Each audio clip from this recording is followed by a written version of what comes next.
Sa patuloy na pag-unlad ng Pilipinas sa sektor ng agrikultura at pangisdaan, tunay na kinikilala ng bansa ang kahalagahan ng moderno at epektibong makinarya sa pagpapataas ng produksyon ng pagkain. Ang pagsulong ng mekanisasyon sa agrikultura ay isa ring hakbang sa pagbabago ng tradisyonal na pamamaraan ng pagsasaka at isa sa mga tugon sa mga problemang kinakaharap ng sektor tulad ng kakulangan ng mga manggagawa. Sa sektor ng pagsasaka, iba't ibang uri ng mga makinarya ang ginagamit upang mapabuti at mapadali ang kanilang mga gawain. Ang mga makinaryang ito ay mabusising binubuo ng mga kumpanya ayon sa mga pamantayan. Ano nga ba ang pangunahing makinarya na ginagamit ngayon ng ating magsasaka at ano-ano nga ba ang mga pamantayan at regulasyon upang tiyakin na ligtas at dekalidad ang ating mga makinarya na ginagamit sa sektor ng agrikultura?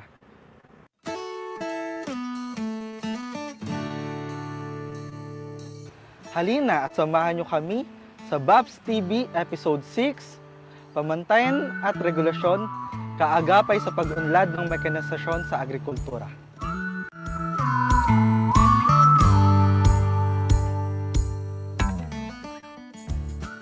Magandang araw mga kababs, nandito na naman po kami upang kayo ay bigyan ng panibagong kaalaman tungkol sa mekanisasyon sa sektor ng agrikultura, mga makinaryang karaniwang ginagamit, at ang kahalagahan ng mga pamantayan at regulasyon para rito. Ako po si Ram Perez, ang inyong host para sa episode na ito, Tampok ang mga makinarya sa sektor ng agrikultura. Alam nyo ba ng mga agricultural machineries katulad nito ay isa sa mga pangunahing ginagamit ng ating mga magsasaka? Hindi lamang nito napapadali ang mga gawain ng ating magsasaka, kundi napapahusay din nito ang produksyon. Andito tayo ngayon sa Marilao, Bulacan, sa isa sa pinakamalaking kumpanya ng agricultural machineries.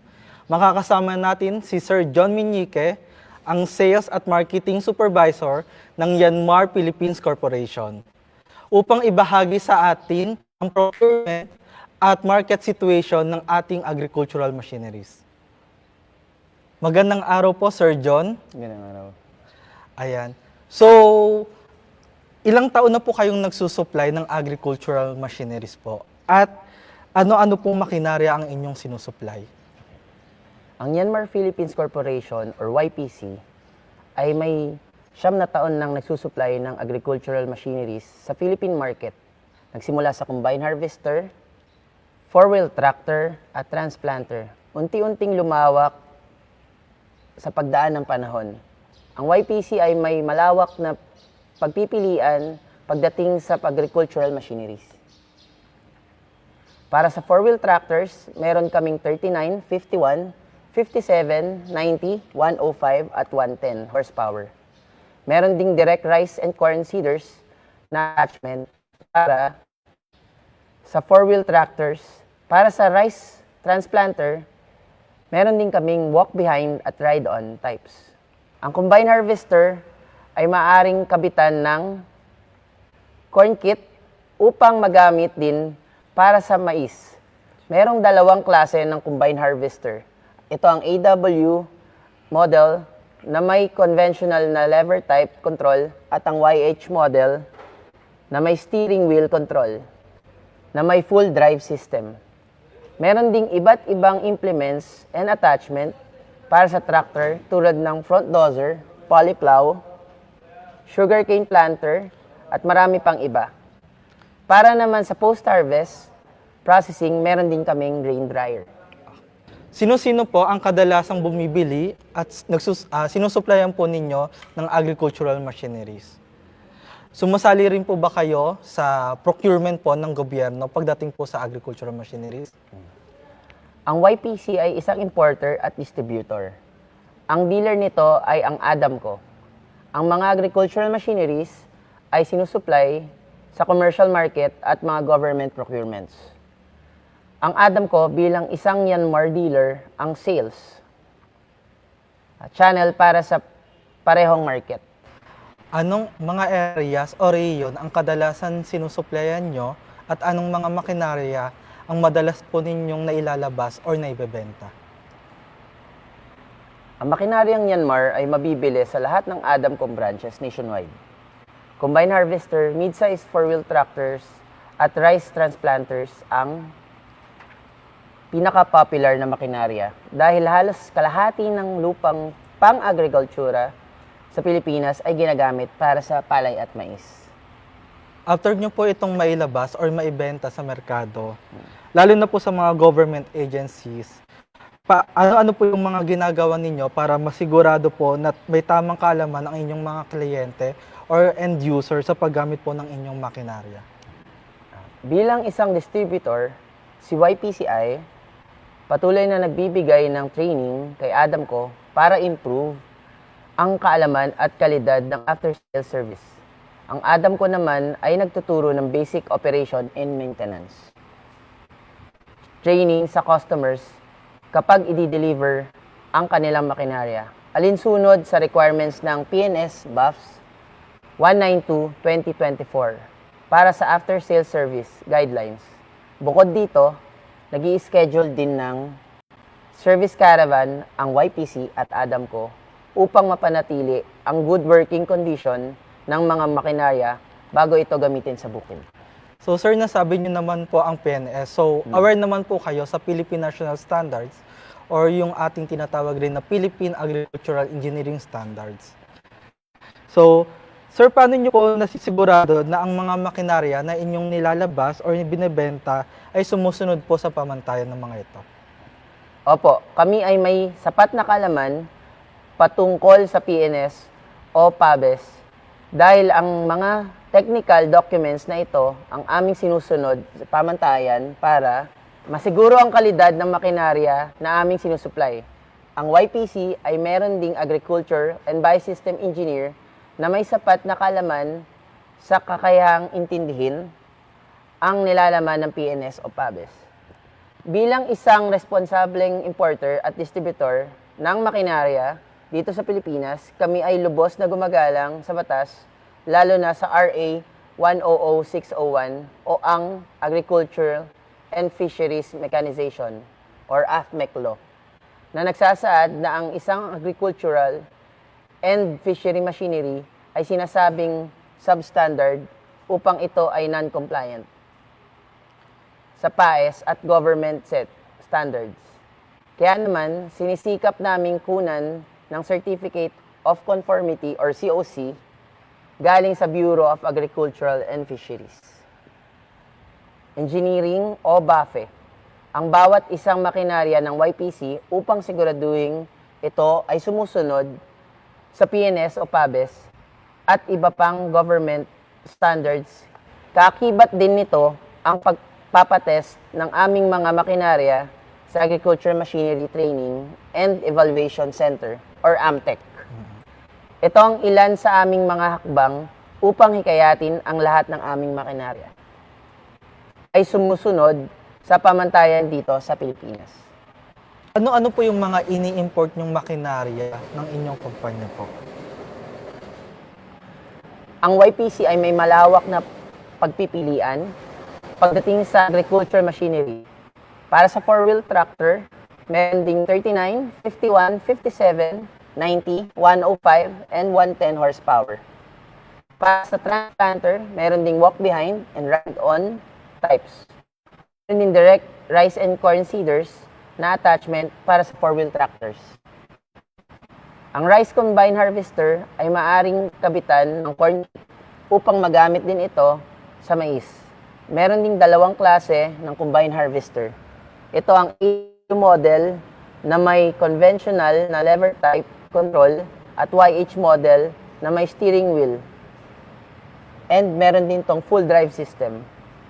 Meron ding iba't ibang implements and attachment para sa tractors. Tulad ng front loader, polyplow, sugarcane planter, at iba pang para naman sa post-harvest processing, meron din grain dryer. Nagpa-fabricate rin po ba kayo ng mga agricultural machineries? Kung oo po, ano po itong mga agricultural machineries na kaya niyo pong i-fabricate? Sa kasalukuyan, ang lahat ng ino-offer ng YPC sa commercial market at government procurement ay imported. So, imported lahat po, no? So, pagdating po sa dito, pagbebenta po ng agricultural machineries, ano po yung mga sinusunod po nating mga regulasyon pagdating po sa paglabas po ng ating paglabas po sa merkado ng ating mga agricultural machineries? Bilang isang importer at distributor ng makinarya dito sa Pilipinas, kami ay lubos na gumagalang sa mga patakaran ng gobyerno, lalo na sa regulasyon na kaugnay ang RA 100601 o AFMEC Law. Una, ang YPC ay pumasa sa inspeksyon at pagsusuri ng BAFE at nabibigyan na ito ng permit to operate bilang isang importer at distributor.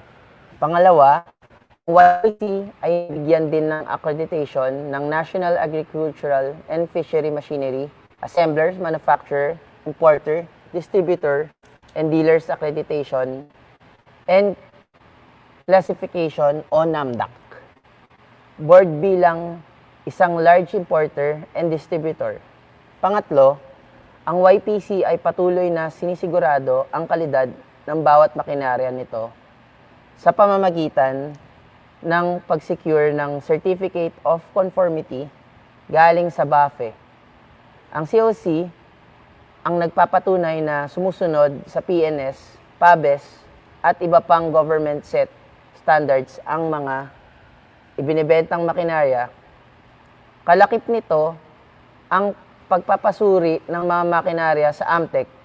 Ito ang ilan sa hakbang na ginagawa ng YPC upang sumunod sa mga regulasyon kaugnay ng pagbenta ng makinarya sa Pilipinas. So, yun lamang po ang aking mga katanungan, Sir John. So, maraming salamat po. Thank you, sir. Para sa pagpapatuloy, alamin naman natin mula mismo sa mga kasamahan natin sa Bureau of Agricultural and Fisheries Engineering o BAFE kung ano-ano nga ba ang mga regulasyon related sa agricultural mechanization ang base sa ating PNS. Narito si Engineer Janice Vargas, ang Chief ng BAFE Standards Regulation and Enforcement Division or SRED, para ibahagi ang mga impormasyon patungkol sa mga nasabing regulasyon.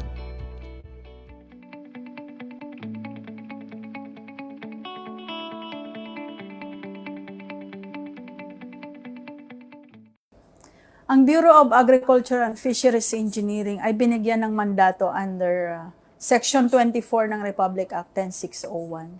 Meron tayong mandato to issue permit to operate, coordinate and monitor the enforcement of standards, promulgate and accredit testing centers natin, as well as yung accreditation and registration scheme to agriculture and fishery machinery, tools, and equipment.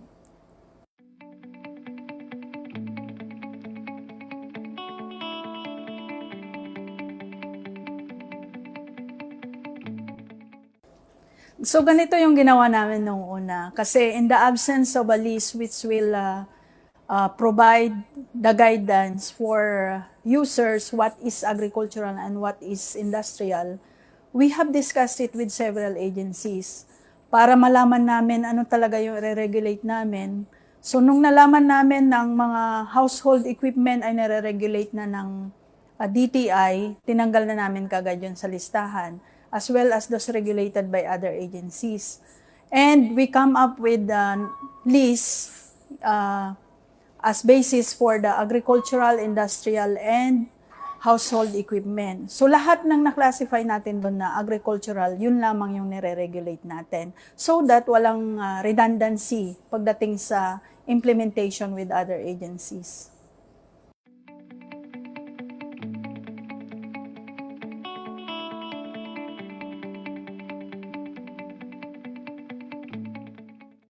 Marami tayong instances na ganyan. Kasi previous years, wala kaming listahan.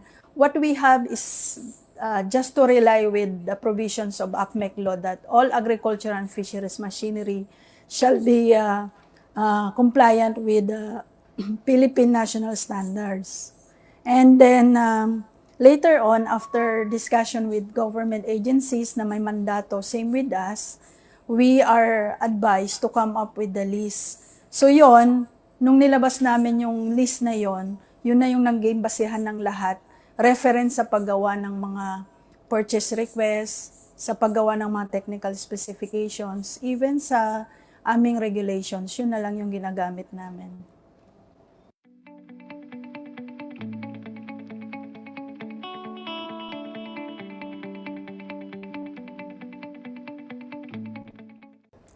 Ang Bureau of Agriculture and Fisheries Engineering ay nag-alat ng pondo para sa seminars, workshop ng ating mga manufacturers, fabricators, assemblers, dealers, distributors, and importers. So in short, MPADIs. Yun ay sinasanay natin sila sa paggawa ng training operators manual. So para pagdating doon sa submission sa DA, kompleto sila ng training manuals, yung ating operators manual. At the same time, meron kaming sinasagawa na mga workshop. So, kinukonvene tong mga MPADIs na to para magkaroon ng awareness, ano yung pwede nilang ma-avail sa gobyerno. Kasi ang BAFE, wala namang binibigay ng mga incentives, pero kinoconnect namin sila sa ASEF, sa ACPC, and other government financial institutions para maka-avail sila ng loan o kaya grant.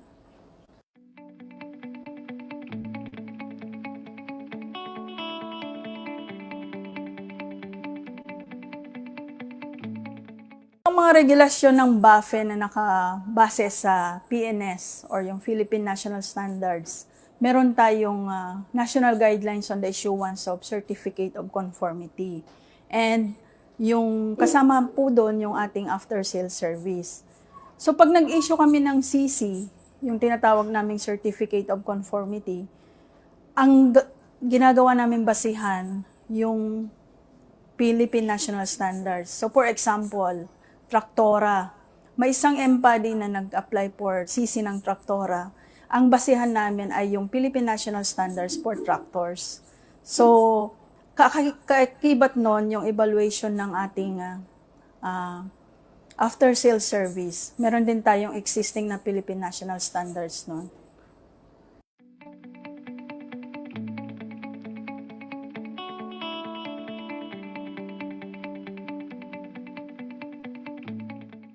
Ang isang hakbangin namin sa Bureau ay ang patuloy na pakikipag-ugnayan sa mga ahensya ng gobyerno tulad ng DA-BAPS kasi hindi naman namin ma-execute yung aming regulations nang wala yung mga standards na ginagawa ng BAPS. And at the same time, para maplansya din namin yung implementasyon is we coordinate also with the UPLB AMTEC para sa mga test report kasi kailangan namin yun sa evaluation ng Certificate of Conformity.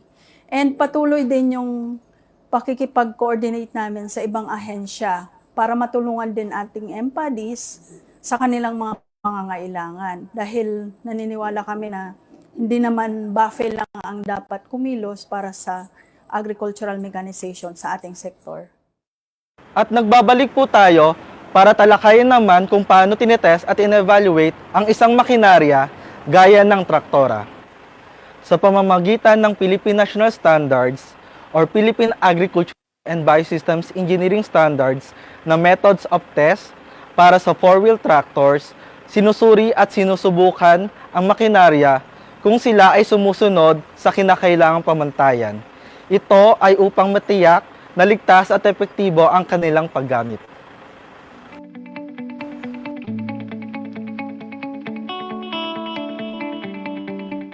Ngayon, nandito naman tayo sa University of the Philippines, Los Baños Agricultural Machinery Testing and Evaluation Center or UPLB AMTEC. Makakasama po natin ngayon si Engineer Raymark Albalos, Junior Engineering Associate at isa sa mga test engineers dito sa AMTEC. Magandang araw po, Engineer Mark. Magandang araw din, Engineer Ram. Ayan, unang-una nagpapasalamat kami sa pagpapaunlak sa aming imbitasyon sa interview natin ngayon. Okay. So, may mga tanungan lamang ako regarding sa mga functions at ginagawa nyo dito sa Amtech. Okay. So, unang katanungan ko po, ano po ba ang mandato ng Amtech at ilang taon na po kayo nag-ooperate? Sasagutin ko po muna yung kung ilang taon. So, nagsimula po yung Amtech noong 1977. So, ibig sabihin, nasa 47 years na po ang Amtech na nagsiservisyo sa bayan. Doon naman po sa mga mandato ng Amtech, pinakauna, nasa pangalan din ng Amtech yun na mag-testing. Yan, sinisigurado namin na yung kalidad ng ating mga agricultural machines dito sa Pilipinas ay nasa pamantayan ng gobyerno. And pangalawa, tumutulong din kami sa pagsulat nito mga sinasabi natin na pamantayan.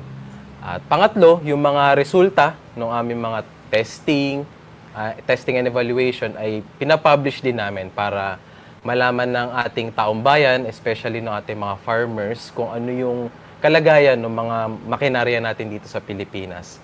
At pang-apat, yung pinakawalis, tumutulong din kami na makapagtayo ng sariling mga testing center, iba't ibang mga, katulad ng ibang mga universidad dito sa Pilipinas at ibang mga sektor ng ating gobyerno. So, yun yung aming apat na ginagawa.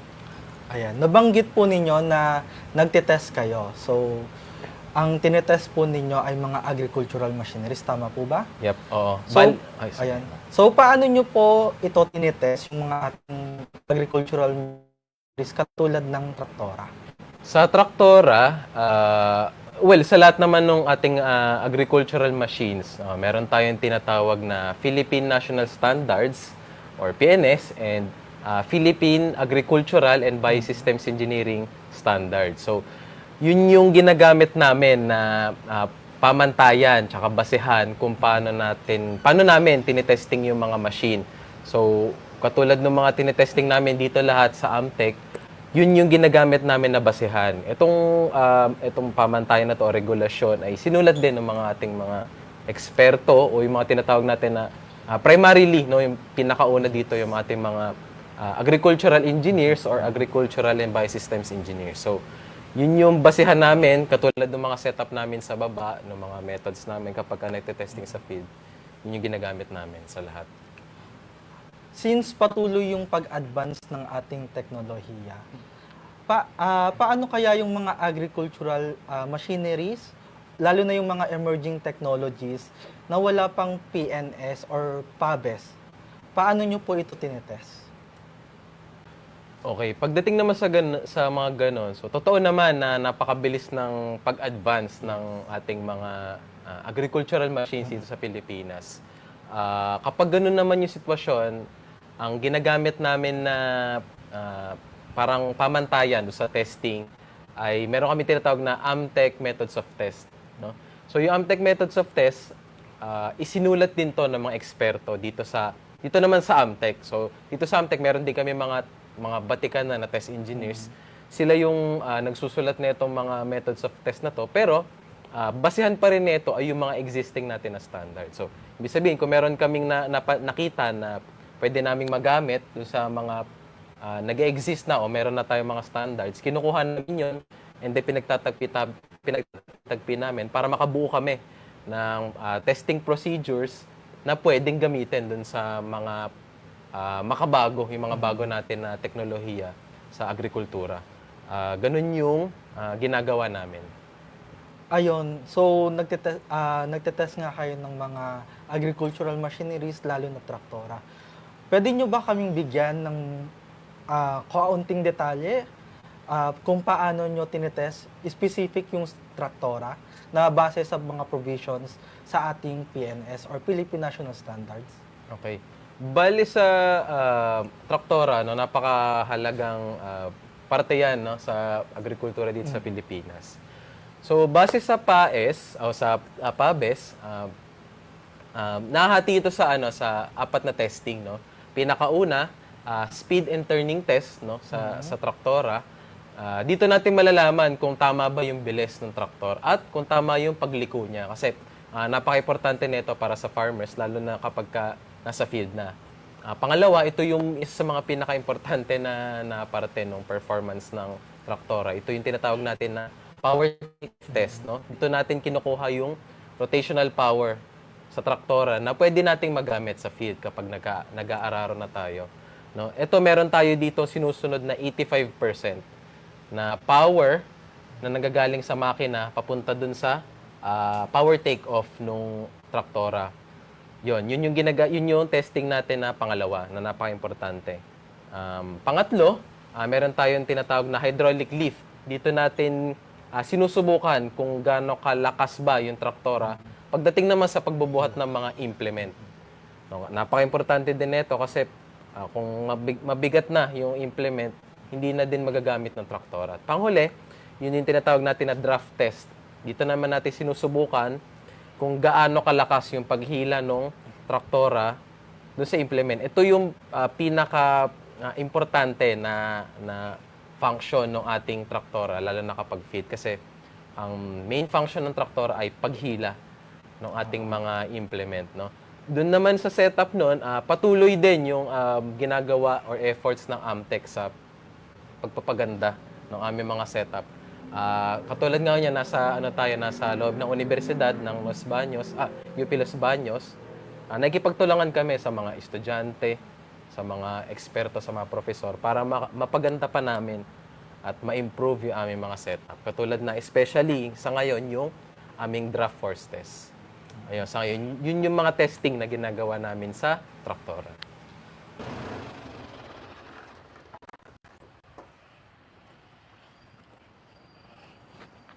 Ayan, at natutunan na naman natin ang mga karagdagang kaalaman patungkol sa mekanisasyon sa agrikultura ng bansa. Sana'y marami tayong natutunan sa episode na ito. Bilang pagtatapos, nais naming bigyang diin na mahalaga ang pamantayan at regulasyon sa pagpapaunlad ng mekanisasyon sa agrikultura. Ito ay naglalayong mapabuti ang produksyon ng pagkain at kalakal ng bansa. Dito na po nagtatapos ang programa. Magkita-kita muli tayo sa panibagong episode ng BAPS TV.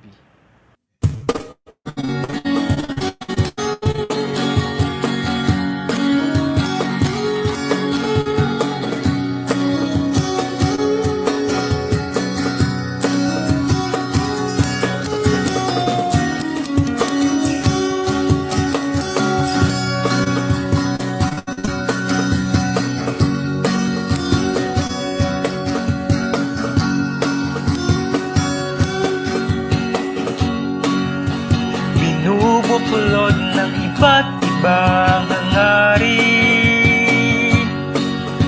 sama-sama sa